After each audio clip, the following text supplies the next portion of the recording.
है। मौसम के बदले मिजाज से पहाड़ों पर बर्फबारी हुई है। जोजिला पास पर भारी बर्फबारी के कारण यहां इसे बंद करना पड़ा है और मैदानी इलाकों में बादल छाने से ठंड में भी काफी ज्यादा इजाफा हो चुका है। बर्फबारी से कई इलाकों में आपस में कट सकता है पूरा सड़क संपर्क, क्योंकि जिस तरह से मौसम विभाग की तरफ से भी चेतावनी जारी कर दी गई थी कि 14 और 15 नवंबर को भारी बर्फबारी और यहां बारिश जो है वो हो सकती है। मैदानी इलाकों में भी बर्फबारी और बारिश का सिलसिला जो है वो शुरू हो सकता है। पहाड़ी इलाकों में भी बर्फबारी का सिलसिला शुरू हो सकता है। तो उसी को मद्देनजर रखते हुए अब मौसम ने यहां करवट बदल ली है और मौसम का बदला बदला सा मिजाज जो है वो देखने को मिल रहा है। लेकिन अगर हम बात करें लद्दाख के जोजिला पास की, जो आने जाने के लिए किसी समय के लिए खोला जाता है, सिर्फ और सिर्फ यहां पर रसद से ले जाने वाले जो ट्रक हैं वो यहां पर खड़े रहते हैं, क्योंकि बाधा उस वक्त बन जाती है जब जोजिला पास बंद हो जाता है। तो लद्दाख की जनता को काफी ज्यादा समस्याएं उस वक्त झेलनी पड़ती हैं, लेकिन जोजिला पास पर भारी बर्फबारी के कारण इसे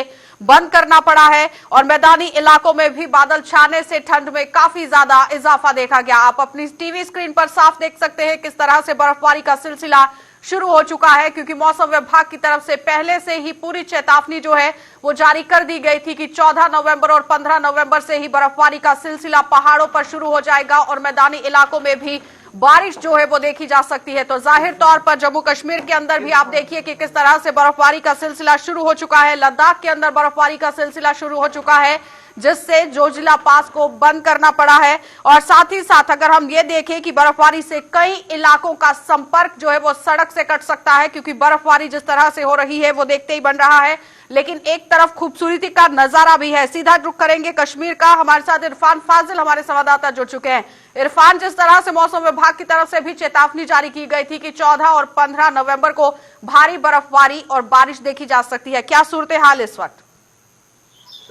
शुक्रिया आशा। जैसे हम बता सकते हैं कि जिस तरीके से पहले ही मेट्रोलॉजिकल डिपार्टमेंट ने इंडिकेशन दी थी और एडवाइजरी जारी की गई थी कि वादी कश्मीर में मौसम का मिजाज जो है वो बदलेगा और खासतौर पर 13 से लेकर 15 तारीख के बीच एक मगरबी हवाओं का असर यानी वेस्टर्न डिस्टर्बेंस हिट करेगी, जिसमें जम्मू कश्मीर, लेह लद्दाख और पीर पंजाल रेंज को लेकर इसका असर दिखाई देगा। और हम देख रहे हैं कि कल से ही वादी कश्मीर में बारिशों के साथ साथ बर्फबारी का सिलसिला शुरू हो गया और खासतौर पर ठंड में काफी ज्यादा इजाफा जो है वो देखने को मिल रहा है। अगर बात करें सोनमर्ग, गुलमर्ग या इसके साथ साथ गुरेज, सिंथन टॉप या खासतौर पे मुगल शहरा को लेकर लगातार हम देख रहे हैं कि वहां पर हेवी कह सकते हैं कि कल रात को बर्फबारी भी हुई है, जिसकी वजह से कई जगह पर जो है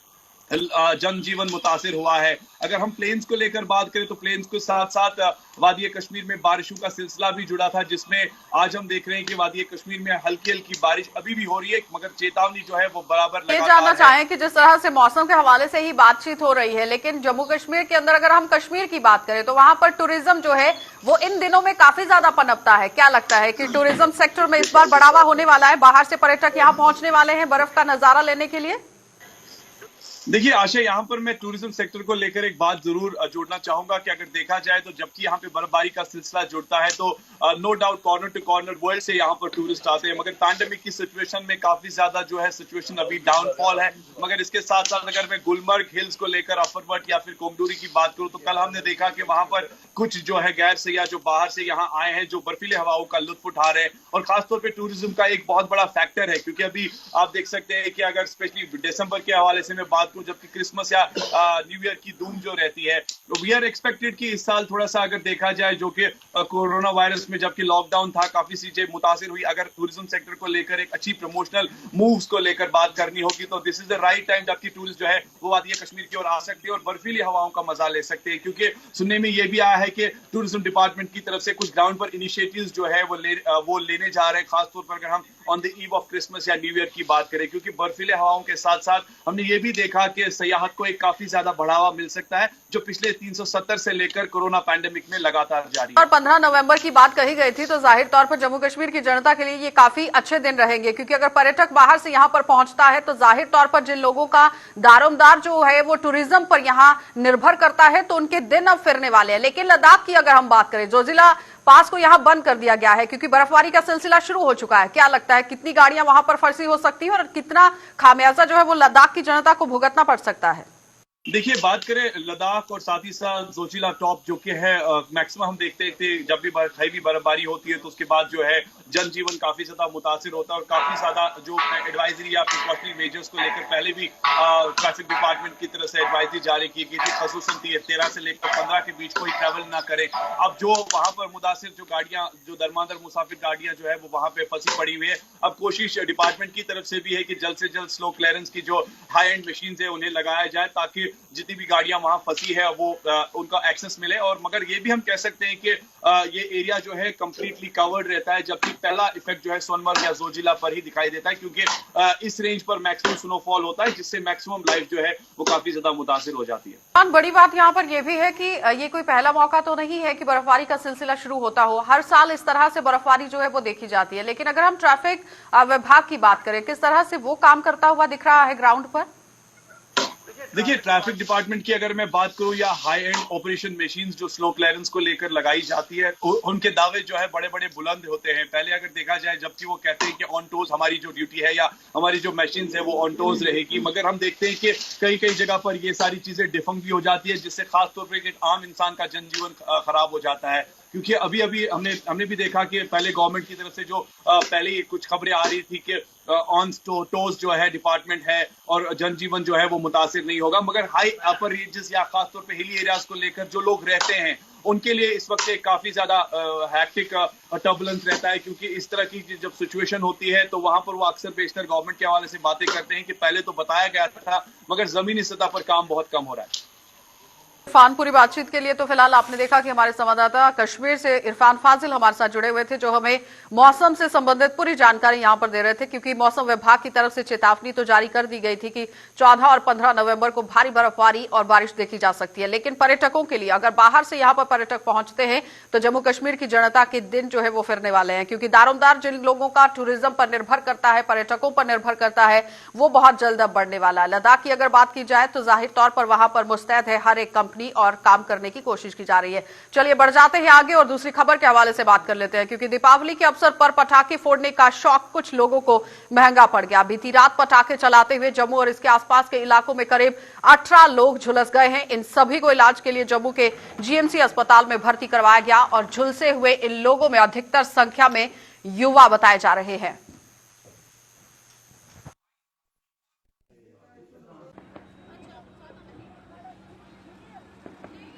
तो आप देखिए टीवी स्क्रीन पर किस तरह से रात की तस्वीरें आपको दिखाई जा रही हैं कि जीएमसी के अंदर यहां पर लोग जो है वो पहुंचते हैं। क्योंकि कल दीपावली का त्योहार भी मनाया जा रहा था और काफी ज्यादा क्रैकर्स जो है वो भी जलाए गए हैं। लेकिन जाहिर तौर पर अगर हम देखें कि प्रशासन की तरफ से समय जो है वो निर्धारित किया गया था कि शाम 8 बजे से लेकर 10 बजे तक आप पटाखे चला सकते हैं, लेकिन झुलसने का भी मामला जो है वो सामने आ चुका है। तो जाहिर तौर पर यहाँ बहुत संशय जो है वो बनता हुआ नजर आ रहा है कि आखिर ये कैसी घटनाएं हैं जो कल रात को यहाँ पेश आई हैं। क्योंकि जिसमें 18 लोग झुलस गए हैं और जो झुलसे हैं वो सिर्फ और सिर्फ युवा बताए जा रहे हैं।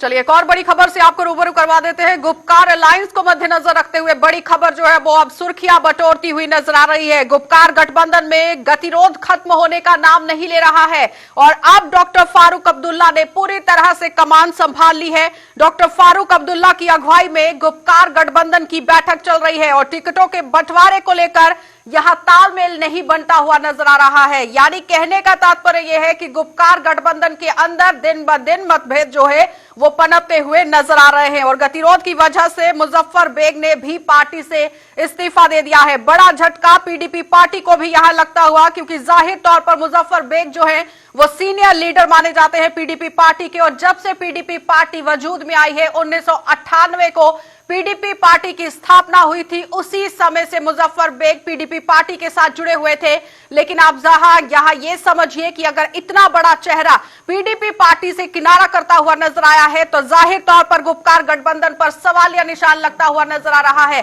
क्योंकि जो गुपकार गठबंधन है इसके अंदर लगातार गतिरोध देखा जा रहा है, गतिरोध खत्म होने का नाम नहीं ले रहा। डॉक्टर फारूक अब्दुल्ला ने अब पूरी तरह से कमान जो है वो संभाली है। लेकिन अब देखना यह होगा कि पहले महबूबा मुफ्ती कमान संभालती हैं तो उसके बाद पीडीपी पार्टी के सीनियर नेता जो कि मुजफ्फर बेग हैं, उन्होंने पार्टी छोड़ दी है और अब डॉक्टर फारूक अब्दुल्ला कमान संभालते हुए नजर आ रहे हैं। और टिकटों के बंटवारे को लेकर यह पूरा गतिरोध बनता हुआ नजर आ रहा है, क्योंकि मुजफ्फर बेग की तरफ से साफ तौर पर कहा गया था कि जिस तरह से बंटवारे किए गए हैं, नेशनल कॉन्फ्रेंस को ज्यादातर सीटें जो है वो दी गई हैं, इस पर वो अपनी सहमति नहीं बनाते हैं और जाहिर तौर पर उन्होंने इस्तीफा देने का फैसला किया है। ज्यादा जानकारी के लिए हमारे संवाददाता हिलाल हंजूरी हमारे साथ जुड़ चुके हैं। हिलाल, सबसे पहले तो यही जानना चाहेंगे कि जो बैठक चल रही है उसमें कौन कौन लोग भाग ले रहे हैं और क्या कुछ बातचीत चल रही है? मुझे लगता है कि हकीकत के बाद आज की मीटिंग खत्म हुई है, जिससे टॉप लीडरशिप अगर देखेंगे जम्मू कश्मीर की और जो बड़ी बड़ी पार्टीज हैं उनकी खासतौर पर गुप्ता डिक्लेरेशन के लिए उस टाइम रही, वही आज यहाँ पर मौजूद है। डॉक्टर फारूक अब्दुल्ला के साथ में मीटिंग हो रही है और अभी भी डॉक्टर फारूक अब्दुल्ला के निवास के जारी है, जिसमें महबूबा मुफ्ती के साथ साथ मोहम्मद सत्तार गंज कांग्रेस के सदस्य जे मीर जो आवामी नेशनल कॉन्फ्रेंस के मोहम्मद मुजफ्फर शाह, जावेद मुस्तफा मीर और सज्जाद गनी लोन वो आज इस मीटिंग में शामिल हुए हैं। हालांकि कुछ दिनों से आप देख रहे हैं कि जहां कंसेंसस बनाने की कोशिश की जा रही थी, वहीं पर पीडीपी के अंदर जो है बदले बदले तो नजर आ रहे हैं ग्राउंड लेवल पर, क्योंकि उनका मानना है कि उन्हें वो शेयर नहीं मिल रहा है जो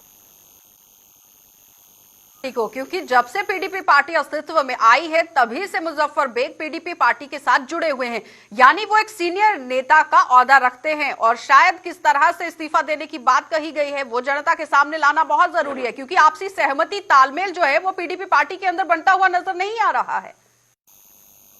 जी बिल्कुल, जो मुजफ्फर बेग साहब है उनके बारे में यही ख्याल है कि सबसे सीनियर मोस्ट और काउंटर लीडर में शामिल है और शुमार किए जाते हैं और उनका काफी वक्त से वो इसको लेकर नाराज थे कि जो पार्टी के रिलेटेड जो भी कोई डिसीजन लेना होता है तो उन्हें कंसल्ट जो है नहीं किया जाता है, यानी उनके बगैर ही डिसीजन लिए जाते हैं। तो ये बलाल भी उन्हें है, लेकिन साथ साथ अगर कुछ दिनों के मुकाबले में देखा जाए तो उसमें भी ये शिकायतें बढ़ रही है। ये सिर्फ मुजफ्फर बेग साहब की शिकायत नहीं बल्कि बाकी लीडर ने ग्राउंड लेवल में जो काम कर रहे हैं उनका मानना है कि इसमें अगर एजेंडा एक ही था कि आपने के जो बात है या तर्जमानी करनी थी तो फिर पर नेशनल कॉन्फ्रेंस को ज्यादा हिस्सा नहीं होना चाहिए और उस पर ज्यादा नहीं होनी चाहिए। वजह से एक कायद जो है के अंदर जरूर है और साथ ही साथ कुछ पार्टी ऐसी हैं जिनका खाता भी कश्मीर के अंदर नजर नहीं आ रहा है या अभी तक कोई सीट भी नहीं है, लेकिन आज वो भी डिमांड कर रहे हैं कि उन्हें भी हिस्सा दिया जाए। एक ऐसा पेज बन गया है तो इस तरह से पैदा कर रहा है, लेकिन जो एक होकर काम करने की कोशिश कर रहा था, बहुत बड़े बड़े ऐलान जो हैं वो गुपकार डिक्लेरेशन की तरफ से किए गए, कई पार्टियों को अपने साथ जोड़ा गया, लेकिन जब दोनों पार्टियां जो कि नॉर्थ पोल साउथ पोल रही हैं हमेशा, अब उनके अंदर फिर से गतिरोध पैदा हो गया है। यानी कि गुपकार गठबंधन के अंदर अगर काम नहीं हो रहा, आपसी सहमति नहीं बन रही है, तो किस तरह से आम जनता को लुभाने की कोशिश की जाएगी? क्या लगता है कि इसका आघात कहीं ना कहीं चुनावों में भुगतना पड़ सकता है? एक बड़ा चैलेंज ये ग्राउंड स्तर पर किया करते हैं, लेकिन अभी भी जो पहला मतलब है लोगों की अगर पार्टी ने इसमें कोई कॉम्प्रोमाइज किया या टेक्समाइज किया तो उसके बाद ये चल सकता है, क्योंकि जब तक मैं इसमें टेक्समाइज होगी जिस तरह इसमें कुर्बानियां नहीं कॉम्प्रोमाइज नहीं होगा तब डिक्लेरेशन या जो अलायंस नहीं बढ़ सकता है। लेकिन पीडीपी इस पर कुर्बानी देती हुई नजर आ रही है। क्या पार्टी सर्वाइव करेगी, ये बड़ी बात होगी, बहुत बड़ी बात है, क्योंकि नेशनल कॉन्फ्रेंस और पीडीपी किन मुद्दों को लेकर आम जनता के बीच में जाएंगी वो देखने वाली बात होगी। बहुत बहुत धन्यवाद हिलाल पूरी बातचीत के लिए। तो फिलहाल आपने देखा कि हिलाल हंजूरी हमारे संवाददाता कश्मीर से हमारे साथ जुड़े हुए थे, जो बता रहे हैं कि महबूबा मुफ्ती और लगातार पीडीपी पार्टी के अंदर किस तरह से गतिरोध पैदा होता हुआ नजर आ रहा है, ये कैसे सुलझेगा, नेशनल कॉन्फ्रेंस और पीडीपी का आपसी मतभेद किस तरह से सुलझेगा, ये भी देखने वाली बात होगी। लेकिन सबसे अहम बात यहाँ पर यह है कि गुपकार डिक्लेरेशन के अंदर जितने भी लोग काम कर रहे हैं उनको कितना खामियाजा आने वाले चुनावों में भुगतना पड़ सकता है, क्योंकि आपसी तालमेल बिल्कुल भी नहीं दिख रहा है। चलिए बढ़ जाते हैं आगे। और दीपावली की रात को हुई लोगों ने जो आतिशबाजी का लुत्फ लिया है, तो लेकिन कई जगहों पर यह आतिशबाजी आफत साबित हो गई है। उधमपुर में आतिशबाजी की एक चिंगारी ने दोपहिया वाहनों के एक शोरूम को जलाकर राख कर दिया और शोरूम के ऊपरी हिस्से में भड़की एक चिंगारी ने देखते ही देखते पूरी बिल्डिंग को अपनी चपेट में ले लिया। इसकी सूचना मिलते ही दमकल विभाग की गाड़ियां मौके पर पहुंची और आग पर काबू पाया गया। और अगर समय रहते कार्रवाई नहीं की जाती तो आग शोरूम के आसपास के रिहायशी इलाकों में भी भड़क सकती थी।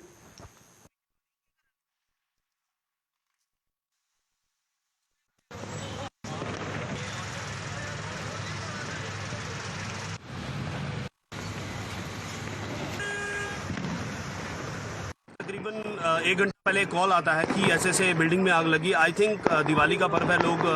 क्रैकर्स फायर करते हैं, तो डेफिनेटली कोई ना कोई ऐसी चिंगारी होती है जो भड़क कर आ जाती है, और डेफिनेटली कोई ना कोई ऐसा सामान भी छत के ऊपर पड़ा रहता है जिसकी वजह से आग बहुत ज़्यादा भड़क गई। बट मैं थैंक्स करता हूँ हमारी administration of Udhampur, specially fire brigade department को, जो कि मौके पर पहुंचकर दमकल विभाग ने पूरी सिचुएशन को कंट्रोल में कर दिया। 3-4 आग कंट्रोल नहीं होती तो इसके अराउंड आप देख सकते हैं बिल्कुल building to building adjoining houses हैं, और मैं कहता हूँ माल का नुकसान तो होता ही होता, प्लस जान का बहुत ज़्यादा नुकसान होता, क्योंकि हर बिल्डिंग के साथ में एक घर है। कोई भी ऐसी लोकेशन नहीं है कि जहाँ पर कोई एक वैकेंट स्पेस। उधर आरएसपुरा में संदिग्ध परिस्थितियों में आग लगने से 5 दुकानें जलकर राख हो गई हैं, और आग की इस घटना की सूचना मिलने पर पुलिस और दमकल विभाग ने मौके पर यहां पहुंचने की कोशिश की है, और कड़ी मुशक्कत के बाद आग पर भी काबू पाया गया।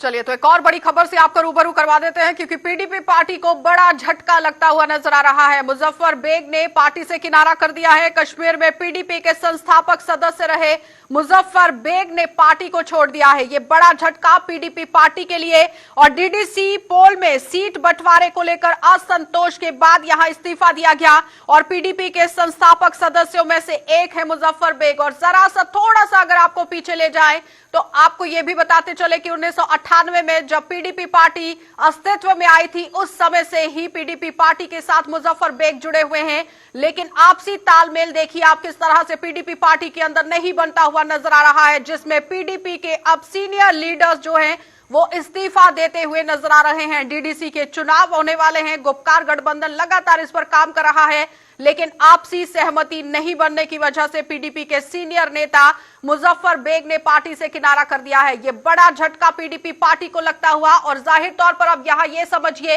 कि महबूबा मुफ्ती जो पीडीपी पार्टी की पूरी तरह से कमान संभाली हुई है, एक एक करके नेता पीडीपी पार्टी से निकलते हुए नजर आ रहे हैं, और डीडीसी चुनावों में अब पीडीपी पार्टी किस तरह से भाग लेने वाली है, किस तरह से पूरा प्रदर्शन रहेगा, ये देखने वाली बात है। क्योंकि गुपकार अलायंस लगातार एक साथ डीडीसी चुनावों को लड़ने की बात सामने रखता आया है, जिसमें 60-40 और अब 80-20 पर जो है वो सहमति बनती हुई नजर आ रही थी, और इसी 80-20% की सहमति पर लगातार असंतोष जो है वो जताया जा रहा था। क्योंकि जिस तरह से मुजफ्फर बेग ने पार्टी से किनारा किया है, तो जाहिर तौर पर इस पर समझना बहुत जरूरी है कि किस तरह अब पीडीपी पार्टी जो है वो बिखरती हुई नजर आ रही है, किस तरह अपना जनाधार यहां पर समेटने की कोशिश की जाएगी, वो देखने वाली बात होगी। क्योंकि इतने सीनियर नेता जो बार बार पार्टी से अगर किनारा करते जा रहे हैं, तो जाहिर तौर पर सोच विचार करना बहुत जरूरी है कि आखिर पार्टी के अंदर क्या कुछ चल रहा है। सीधा रुख करेंगे हमारे ब्यूरो चीफ विनोद कुमार हमारे साथ जुड़ चुके हैं। विनोद जी, जिस तरह से गठबंधन अब काम करता हुआ नजर आ रहा है, लेकिन पीडीपी पार्टी के अंदर आप देखिए कि मतभेद किस तरह से पैदा हो गया है। मुजफ्फर बेग ने भी इस्तीफा दे दिया है।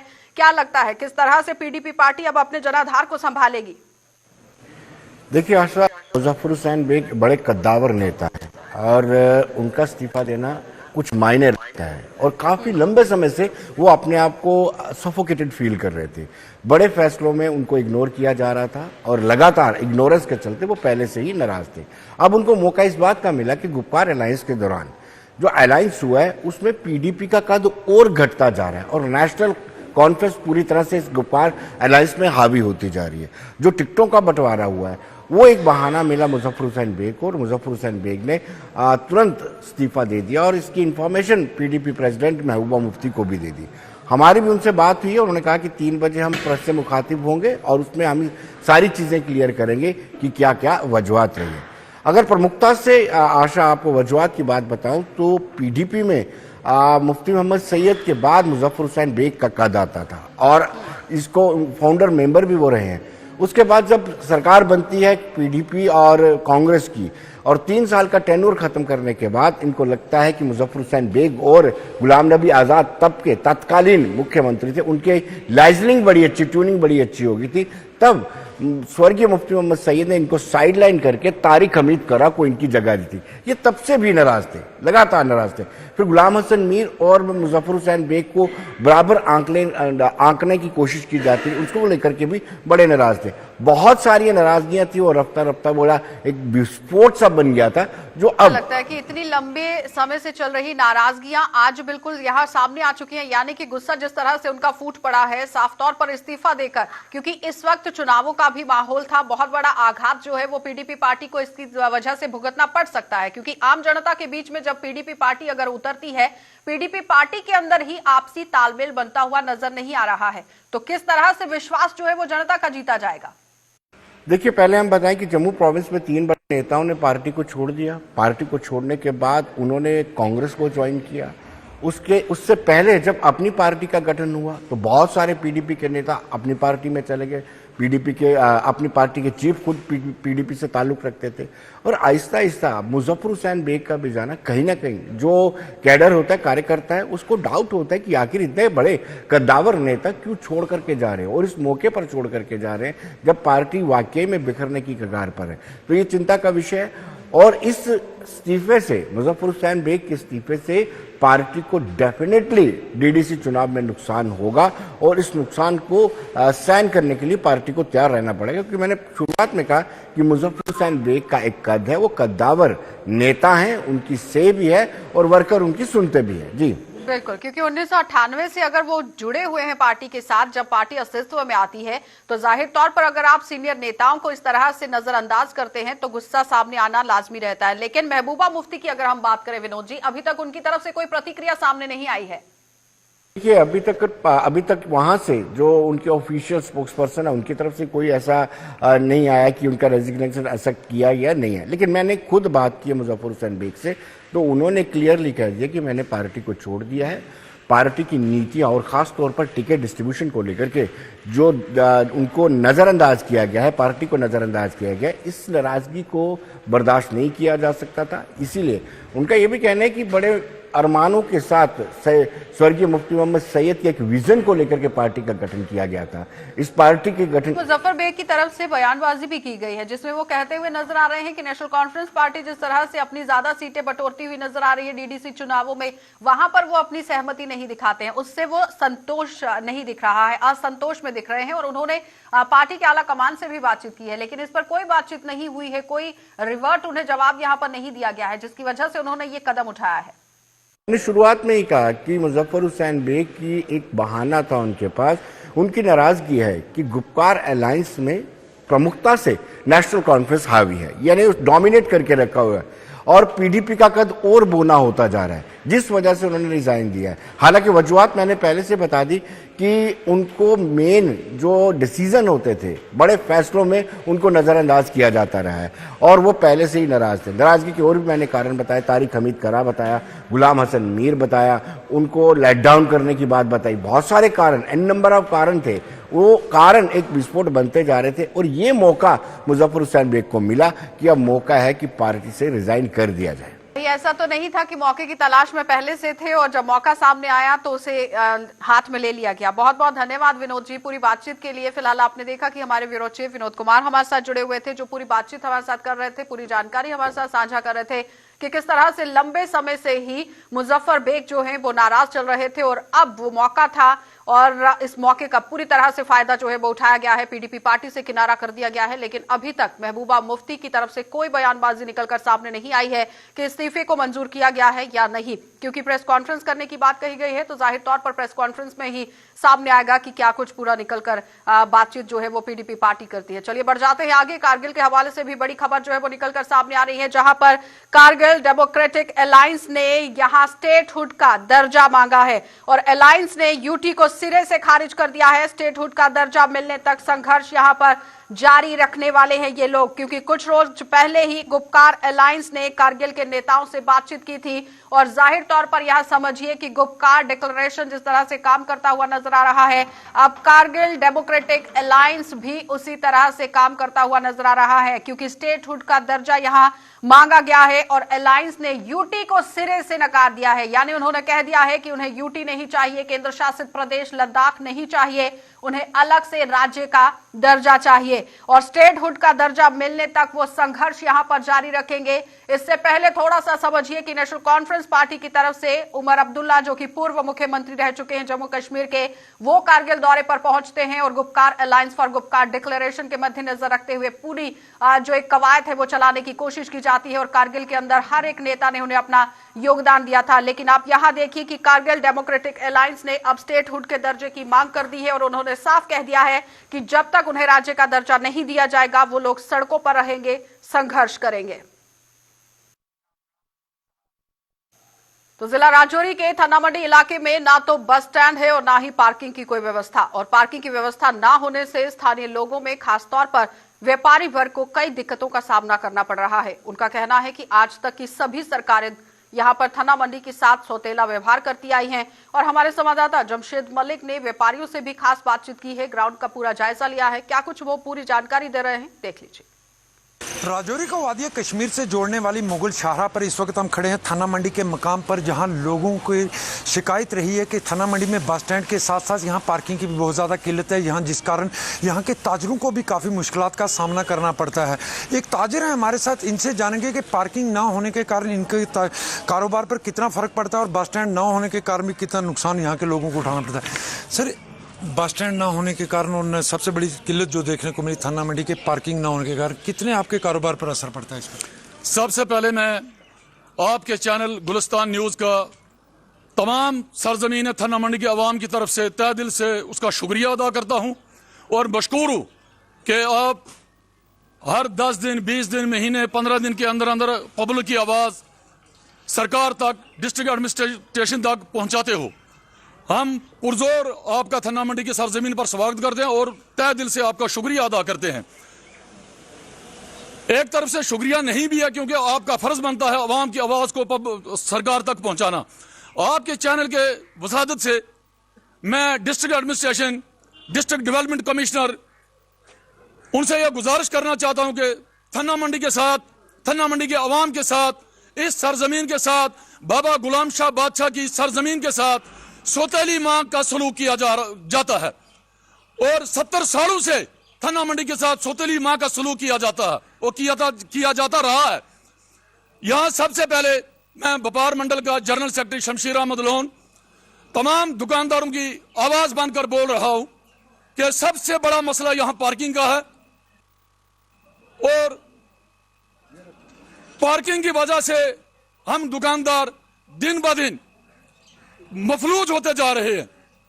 आप देख सकते हैं गाड़ियां किस तरह रास्ते में लगी हुई हैं, मुगल रोड शाहरा वो खुली हुई है, ट्रकों का जाम, गाड़ियों का जाम। एक आदमी अगर किसी बैंक में या किसी यहां सामने ट्रेजरी है, इसमें आपने कोई काम करवाने के लिए आता है तो पहले वो परेशान हो जाता है, मैं गाड़ी कहां पार्क करूं। गाड़ी रास्ते में लगा के जाता है, हमारे ट्रैफिक वाले, पुलिस वाले या तो हवा निकाल देते हैं या गाड़ी को उठाकर कहीं लिफ्ट करके ले जाते हैं। यह बहुत बड़ी तमाम थाना मंडी की आवाम की तरफ से यह गुजारिश करना चाहता हूं कि खुद ये थे हमारे साथ एक मकामी ताजिर जिनकी तरफ से शिकायत आपने सुनी कि पार्किंग की अदम दस्तियाबी के कारण इनके कारोबार पर भी कितना असर पड़ता है। और सबसे बड़ी बात ये मैं आपको बताऊं कि राजौरी ज़िला पूरा में पार्किंग की एक बहुत बड़ा मसला बना हुआ है। और दूसरी परेशानी थाना मंडी के लोगों की तरफ जो सामने रखी गई है वो है बस स्टैंड को लेकर, क्योंकि थाना मंडी में बस स्टैंड भी नहीं है। हालांकि यहाँ बाबा गुलाम शाह बादशाह की दरगाह भी है जहाँ हर रोज़ हज़ारों की तादाद में ज़ायरीन पहुँचते हैं, मगर उसके बावजूद भी यहाँ पार्किंग और बस स्टैंड की किल्लत से इन लोगों को कई की मुश्किलात का सामना करना पड़ता है। चलिए, तो आपने देखा कि थाना मंडी के लोगों की बार बार डिमांड जो है वो बस स्टैंड के अंदर पार्किंग की भी रही है और कई मूलभूत सुविधाओं से ये लोग वंचित हैं और सरकार से, प्रशासन से गुहार लगा रहे हैं जल्द से जल्द उनकी मांगों को पूरा किया जाए। फिलहाल बुलेटिन में इतना ही। देश और दुनिया की खबरों के लिए आप बने रहिए हमारे साथ।